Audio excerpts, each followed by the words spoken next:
thank you for your report there in Newtown. Well, maybe it's simply the attempt to express our collective shock when we say we're trying to make sense of the horrific shooting at Sandy Hook Elementary School. But we're not going to make sense. Not from that which is totally disconnected from the cognitive capacity of any rational human being. The governor of Connecticut, Dan Malloy, got it right when he said evil has visited this community. President Obama, in an emotional statement from the White House, spoke more as a parent than a politician, and he quoted the Bible to bring comfort to the nation. Churches were filled in Newtown, Connecticut last night as candlelight vigils were held to grieve for the 27 innocent people killed and the countless lives of those shattered by a few seconds of crazed carnage. On Friday, Neil Cavuto asked me, where was God? And I said that for 50 years, we've systematically attempted to have God removed from our schools, our public activities, but then at the moment we have a calamity, we wonder where he was. Well, the predictable left lit up the airwaves and blogosphere with a vile and vicious reaction and jumped to the conclusion that I said that if we had prayer in school, the shooting wouldn't have happened. Well, I said nothing of the sort.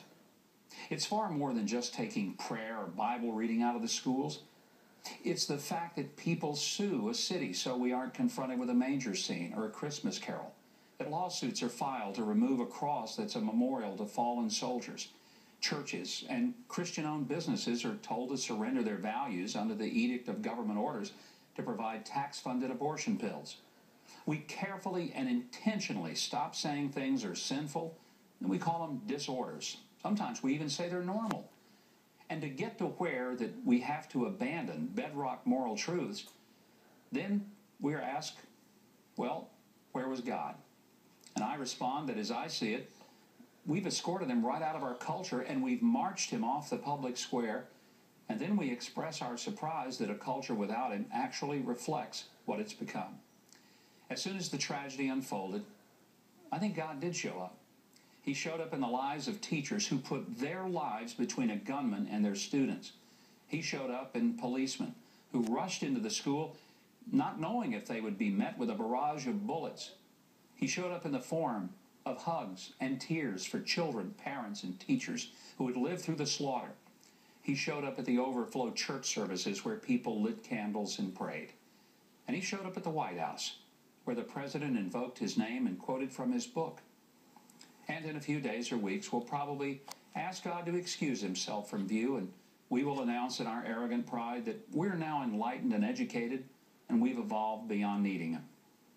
And somebody's going to suggest that we pass a law to stop all this kind of thing. I might want to point out that we don't have to pass a new law. There's one that's been around a while that works if we teach it and observe it. Thou shalt not kill. Oh, there are about 9 others. But to tell you about them would require bringing God back, and we know how unacceptable that might be. Let's go back to Newtown, Connecticut.